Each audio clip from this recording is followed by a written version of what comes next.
Modul ajar kurikulum merdeka mata pelajaran pendidikan agama Islam berisi tentang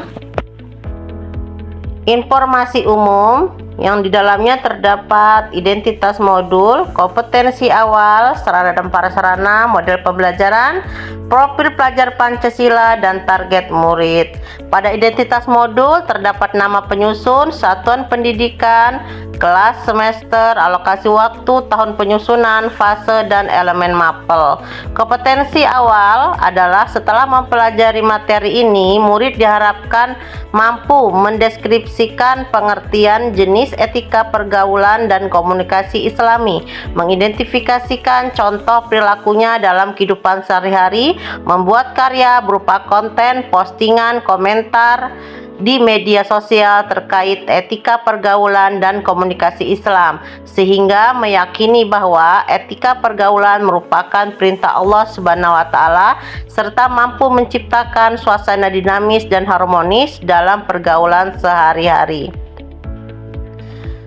Sarana prasarana adalah gawai atau Android, laptop, akses internet, buku teks, papan tulis, lembar kerja, handout, infokus, dan referensi lainnya.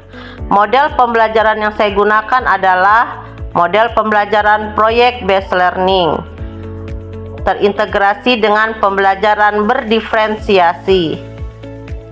Profil pelajar Pancasila yang dihasilkan dari kegiatan ini adalah: pertama, beriman dan bertakwa kepada Tuhan Yang Maha Esa; kedua, mandiri; ketiga, bernalar kritis; keempat, gotong royong; kelima, kreatif. Target murid: murid reguler atau tipikal umum, tidak ada kesulitan dalam mencerna dan memahami materi ajar, jadi peserta didik tidak memiliki hambatan dalam pembelajaran. Tujuan pembelajaran: dalam membuat tujuan pembelajaran ini saya menggunakan pendekatan ABCD. A yaitu audiens, B behavior atau perilaku, B condition atau kondisi, D degree atau kriteria kinerja. Nah, yang berwarna biru ini sebagai audiens, kemudian yang berwarna merah tua fungsinya adalah sebagai behavior atau perilaku, yang berwarna hijau yang saya tandai warna hijau fungsinya adalah sebagai condition atau kondisi yang ingin diterapkan dalam keadaan tertentu, kemudian warna orange itu adalah degree atau kriteria kinerja. Tujuan pembelajaran: 1. Melalui metode diskusi dan pembelajaran berbasis produk dapat 1. Mendeskripsikan pengertian dan jenis etika pergaulan dalam ajaran Islam dengan lengkap. Kedua, mengidentifikasi contoh-contoh perilaku etika pergaulan dalam kehidupan sehari-hari dengan lengkap. Ketiga, mendeskripsikan pengertian dan jenis-jenis etika komunikasi yang Islami dengan lengkap. 4. Mengidentifikasi contoh perilaku komunikasi Islami dalam kehidupan sehari-hari. 5. Menulis ulasan tentang hikmah menerapkan etika pergaulan dan komunikasi Islam. Tahap ini adalah tahap HOTS, High Order Thinking Skill. Adapun degree-nya, kriteria kinerjanya adalah diulas dengan jelas. Selanjutnya, tujuannya adalah yang ke-6, membuat karya berupa konten atau postingan atau komentar di media sosial dengan menggunakan etika berkomunikasi yang Islami dengan baik sesuai dengan kriteria. Kedua, melalui metode role playing dengan media sosial seperti WhatsApp, TikTok, Facebook, dan lain-lain sesuai dengan kondisi murid yang ada. Murid dapat mempraktekkan langsung cara pemberian komentar pada konten orang atau konten teman sesuai dengan etika pergaulan dalam ajaran Islam dalam kehidupan sehari-hari. Pemahaman bermakna adalah etika pergaulan dalam kehidupan sehari-hari, etika komunikasi di media sosial, dan hikmah pergaulan dan komunikasi Islami. Pertanyaan pemantik dalam kegiatan ini pertama adalah: bagaimana ajaran Islam terkait etika pergaulan dengan orang yang lebih tua, teman sebaya, orang yang lebih muda, serta etika pergaulan dengan lawan jenis? Dalam pergaulan sehari-hari mungkin saja ada teman kita yang tidak beretika ketika bergaul. Apa yang sebaiknya kita lakukan terhadap teman tersebut? Pertanyaan pemantik selanjutnya adalah bagaimana seharusnya sikap kalian terhadap banyaknya postingan hoaks di media sosial? Kegiatan pembelajaran di dalam RPP ini ada 3. Pertama pendahuluan, kemudian kegiatan inti, dan selanjutnya adalah kegiatan penutup.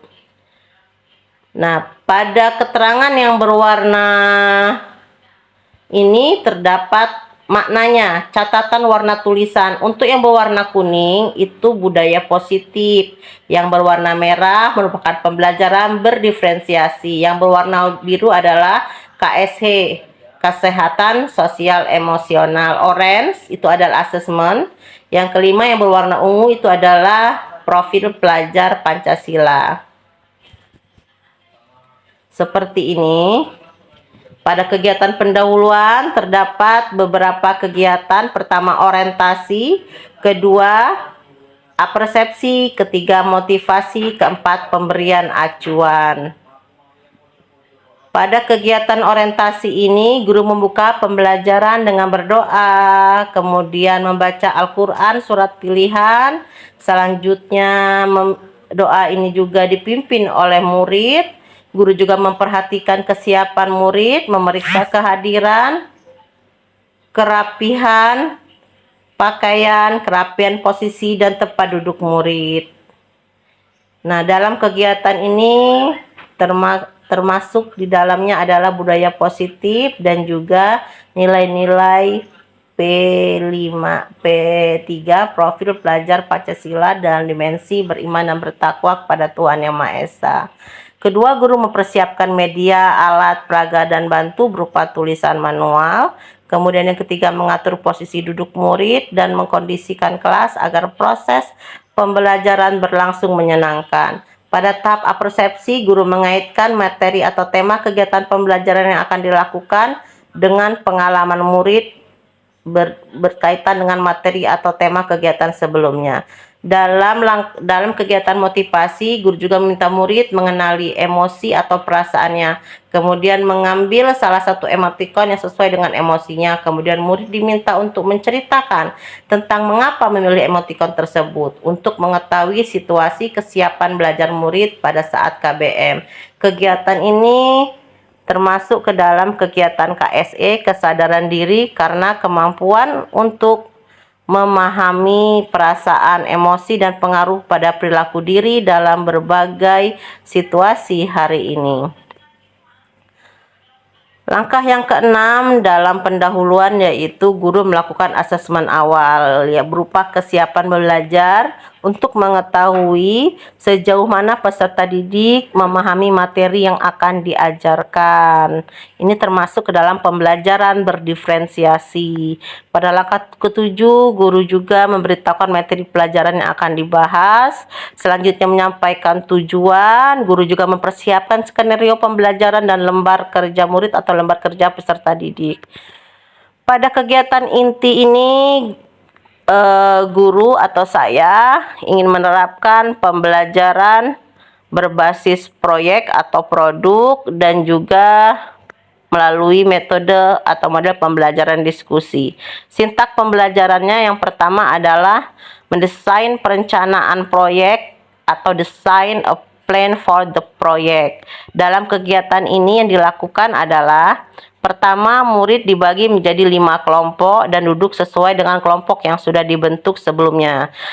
Ini berdasarkan hasil analisis asesmen diagnostik kognitif dan non-kognitif. Kedua adalah guru memfasilitasi setiap kelompok untuk menentukan ketua dan sekretaris secara demokrasi dan mendeskripsikan tugas masing-masing setiap anggota kelompok. Guru dan murid juga membicarakan aturan main untuk disepakati bersama dalam proses penyelesaian proyek. Kegiatan ini termasuk ke dalam kesepakatan kelas atau budaya positif. Sintaks selanjutnya adalah menyusun jadwal atau create a schedule. Yang dilakukan dalam langkah ini adalah guru menentukan lamanya waktu mengerjakan proyek, kemudian guru memfasilitasi murid untuk membuat jadwal aktivitas yang mengacu pada waktu maksimal yang disepakati, kemudian guru juga membagikan LKPD yang berisi tugas proyek dengan tagihan. Pada langkah sintaks selanjutnya adalah memonitor murid dan kemajuan proyek, monitor the student and the progress of the project.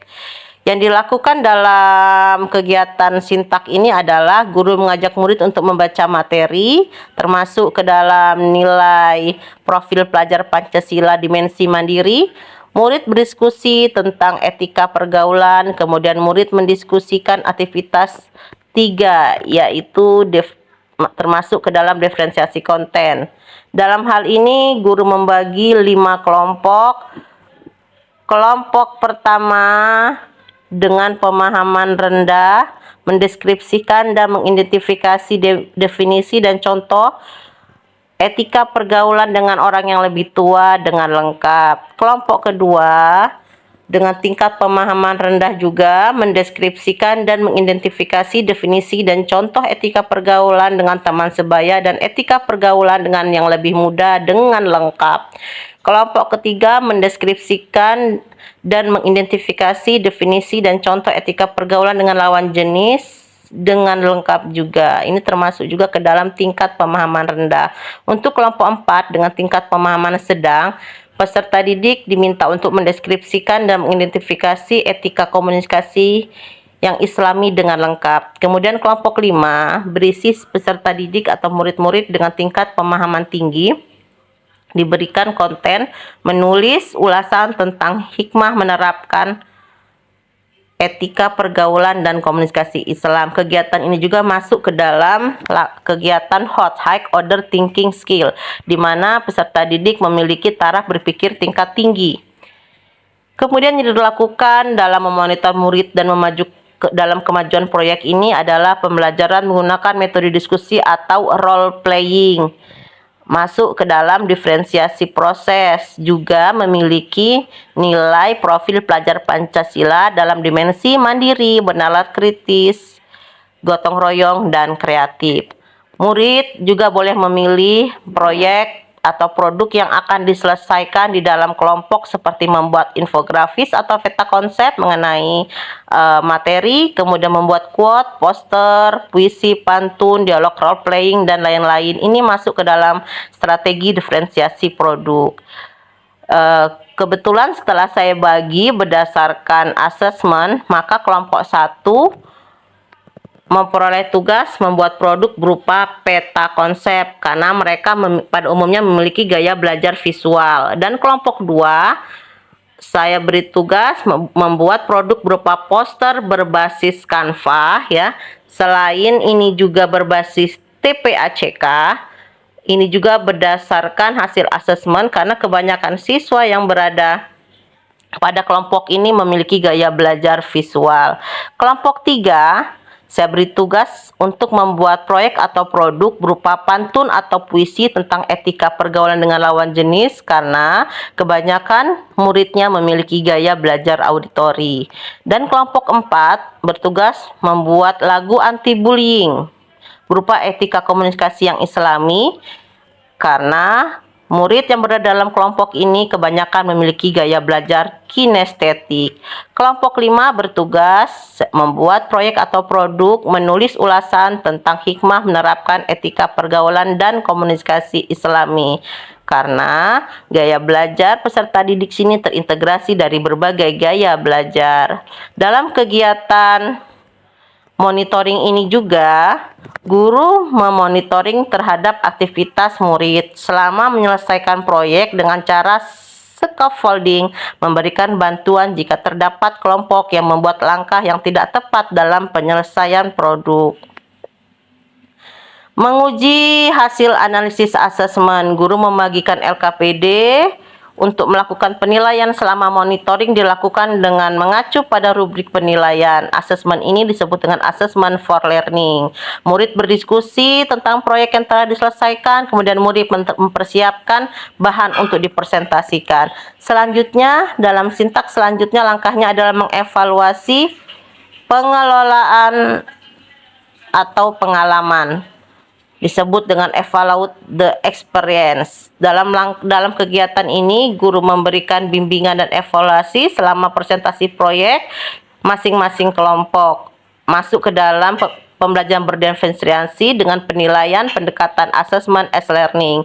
Kemudian guru mengembalikan fokus murid dengan hening sejenak, berlatih bernapas, mengenal emosi, pemikiran dan perasaan dengan teknik stop. Kegiatan ini masuk ke dalam KSE, manajemen diri, di mana murid dapat mengelola emosi diri untuk bisa fokus. Selanjutnya, guru mengarahkan murid untuk mengambil posisi yang nyaman untuk melakukan latihan gerak sadar atau mindful movement sederhana dengan peregangan otot leher, bahu, paha, lutut, pinggang, dan seluruh tubuh. Setiap kelompok juga secara bergiliran mempresentasikan hasil produk. Ini juga masuk dalam kegiatan KSE. Murid secara berkelompok melakukan refleksi terhadap aktivitas dan hasil proyek. Kemudian kelompok lain diminta untuk menanggapi hasil proyek yang telah dipresentasikan. Guru kemudian memberikan apresiasi terhadap hasil murid. Dalam kegiatan penutup, guru dan murid menyimpulkan pembelajaran hari ini, melakukan refleksi pencapaian murid berupa asesmen formatif, kemudian murid menuliskan tentang materi apa yang sudah dipahami atau belum dipahami dalam selembar post-it, kemudian murid menempelkannya pada jurnal guru yang sudah disediakan, menginformasikan kegiatan pembelajaran yang akan dilakukan pada langkah berikutnya atau pada pertemuan berikutnya. Guru juga melakukan assessment of learning berupa post-test, tugas praktik untuk mengomentari sebuah konten di media sosial. Terakhir, guru mengakhiri kegiatan pembelajaran dengan memberikan pesan dan motivasi tetap semangat belajar dan diakhiri dengan berdoa, termasuk ke dalam profil pelajar Pancasila dengan dimensi beriman dan bertakwa kepada Tuhan Yang Maha Esa. Dalam asesmen penilaian terdapat instrumen penilaian dan rubrik. Dalam hal ini saya melakukan 3 penilaian, yaitu asesmen penilaian sikap dan asesmen penilaian pengetahuan, juga asesmen penilaian keterampilan. Instrumen dan butir instrumennya terlampir sebagai berikut. Untuk asesmen penilaian sikap, di sini saya tampilkan instrumen penilaian peserta didik untuk memilih emotikon berdasarkan responnya terhadap pernyataan sikap 10 sikap yang terdapat di dalam tabel. Berikut rubrik penilaiannya: skor, nama peserta didik, catatan observasi, butir sikap, dan tindak lanjut dari sikap yang sudah disimpulkan. Selanjutnya melakukan asesmen penilaian pengetahuan. Berikut instrumen penilaiannya berupa: pertama adalah soal pilihan ganda yang terkait dengan materi, kedua soal esai, dan ketiga soal tugas. Rubrik penilaian berisi kunci jawaban dan bagaimana kriteria skor penilaian, pedoman penilaian, pilihan ganda, uraian penugasan, kemudian dihitung perolehan nilai pengetahuan kumulatifnya. Asesmen penilaian keterampilan LKPD terlampir dalam lampiran-lampiran. Ini rubrik penilaian dilihat dari beberapa aspek, dari perencanaan, tahap proses pembuatan, tahap akhir, dan total skor. Ini pengayaan dan remedial. Selanjutnya ini refleksi guru ya. Apakah pembelajaran itu sudah berlangsung dengan baik? Apakah ada momen yang mengesankan? Ada tantangan? Bagaimana cara mengatasi tantangan? Kemudian refleksi murid, bagaimana menurutmu hal yang paling sulit di pelajaran ini? Apa yang kamu lakukan untuk memperbaiki hasil pembelajaran itu? Kemudian siapa kamu akan minta bantuan dengan siapa dalam memahami pembelajaran ini? Kemudian jika kamu diminta untuk memberikan bintang 1 dan 5, berapa bintang yang kamu berikan untuk proses pembelajaran kali ini, dan bagaimana dari pelajaran ini yang menurut kamu sangat menyenangkan? Nah, ini lampiran-lampirannya LKPD yang kita berikan sebagai asesmen formatif yang kita lakukan untuk mempermudah anak dalam proses pembelajaran. Ini LKPD berdasarkan 5 gaya belajar peserta didik, berdasarkan 5 kelompok dengan macam-macam gaya belajar ya. Ini untuk tagihan proyek berupa peta konsep LKPD-nya ya. Peserta didik diminta untuk membuat peta konsep, kemudian mengkreasikannya dengan baik. Pada lampiran kedua, peserta didik diminta untuk membuat poster berdasarkan infografis, etika pergaulan dengan teman sebaya, dan etika pergaulan dengan teman yang lebih muda. Pada lampiran ketiga terdapat LKPD. Peserta didik diminta untuk membuat pantun atau puisi, etika pergaulan dengan lawan jenis berdasarkan infografis yang sudah disajikan. Kemudian pada lampiran keempat, peserta didik diminta untuk membuat lagu anti bullying ya, dengan mengamati video pada link YouTube yang disajikan dalam LKPD. Kemudian untuk kelompok 5 LKPD-nya ya, peserta didik diminta untuk menulis ulasan tentang hikmah menerapkan etika pergaulan dalam Islam, menyiapkan media presentasinya, kemudian mengamati video ataupun artikel, kemudian mendiskusikan dan menulis ulasan tentang hikmah menerapkan etika pergaulan dan komunikasi dalam Islam.